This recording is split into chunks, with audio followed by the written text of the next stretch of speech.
ചെങ്കോലേന്ത്യ IMS അമ്മയുടെ പ്രിയ മക്കളെ, എൻ്റെ അഭയശിലയും വിമോചകനും ആയ കർത്താവേ, എൻ്റെ അധരങ്ങളിലെ വാക്കുകളും ഹൃദയത്തിലെ വിചാരങ്ങളും അങ്ങയുടെ ദൃഷ്ടിയിൽ സ്വീകാര്യമായിരിക്കട്ടെ.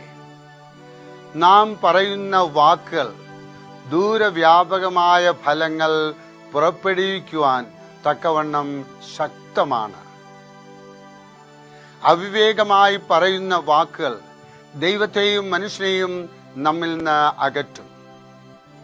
അപ്പോസ്തലനായ യാക്കോബ് നാവിനെ കാട്ടുതീയോടും കപ്പലിന്റെ ചുക്കാനോടും സാമ്യപ്പെടുത്തുന്നു. ആലോചിക്കാതെ പറയുന്ന വാക്കും ലക്ഷ്യമില്ലാതെ എറിയുന്ന കല്ലും സമമാണ്. ആരെയെല്ലാം അത് സ്പർശിക്കുന്നുവോ എന്തെല്ലാം ദോഷം വരുത്തുമെന്നോ നിശ്ചയമില്ല. ഒരുവൻ വാക്കിൽ തെറ്റാതിരുന്നാൽ അവൻ ശരീരത്തെ മുഴുവൻ കടിഞ്ഞാണിട്ട് നടത്തുവാൻ ശക്തനായ സൽഗുണപൂർത്തിയുള്ള പുരുഷനാകുന്നു. നാം വാക്കുകളെ വളരെ കരുതലോടെ ഉപയോഗിക്കണം. നാം പലപ്പോഴും ആരോടൊന്നും എന്തൊന്നും ഇല്ലാതെ തന്നെക്കുറിച്ചോ അന്യരെക്കുറിച്ചോ ഉചിതമല്ലാത്ത പല കാര്യങ്ങളും കൽപ്പിക്കുന്നു, പല കാര്യങ്ങളും ജൽപ്പിക്കുന്നു. എന്നാൽ പിന്നീട് കുറ്റബോധമുണ്ടാകുമ്പോൾ നാം ദുഃഖിക്കുന്നു, ലജ്ജിക്കുന്നു.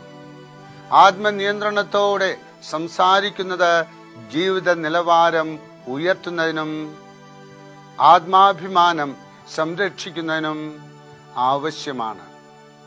പരസ്പരം കുറ്റങ്ങൾ ആരോപിച്ച് എന്നാൽ പിന്നീട് കുറ്റബോധമുണ്ടാകുമ്പോൾ നാം ദുഃഖിക്കുന്നു, ലജ്ജിക്കുന്നു. ആത്മനിയന്ത്രണത്തോടെ സംസാരിക്കുന്നത് ജീവിത നിലവാരം ഉയർത്തുന്നതിനും ആത്മാഭിമാനം സംരക്ഷിക്കുന്നതിനും ആവശ്യമാണ്. പരസ്പരം കുറ്റങ്ങൾ ആരോപിച്ച് ശണ്ട കൂടുന്ന ഒരു ഭാര്യയും ഭർത്താവും ഉണ്ടായിരുന്നു. അവരുടെ അമ്മായി അവർക്കൊരു സമ്മാനം കൊടുത്തു. ഇന്നത്തെ ധ്യാനവാക്യം ഭംഗിയായി ക്യാൻവാസിൽ നിറപ്പകിട്ടുള്ള നൂൽ കൊണ്ട് തുന്നിപ്പിടിപ്പിച്ചതായിരുന്നു. അത് ഒരു ദിവസം ഏതോ കാര്യത്തിനു വേണ്ടി ഭർത്താവ് കോപാകുലനായി. യാദൃശ്യമായി ഭിത്തിമേൽ തൂങ്ങുന്ന ആ വാക്യം കണ്ടതോടെ അയാൾ സംസാരം അവസാനിപ്പിച്ചു.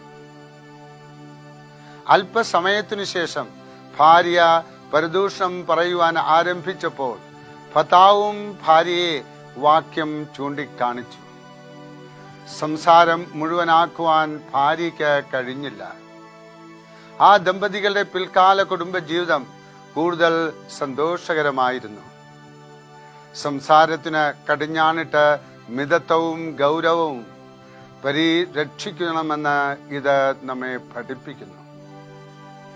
സംസാരം ആകുന്ന നദിയിൽ അണകെട്ടി നിയന്ത്രിച്ചാൽ ജീവിതത്തെ പ്രകാശിപ്പിക്കുവാനുള്ള ശക്തി ലഭിക്കും.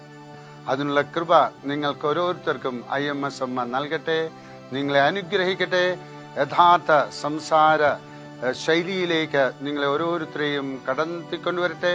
അതിനുള്ള കൃപ ഇതാ നിങ്ങൾക്ക് ലഭിക്കുന്നു. ആമേൻ.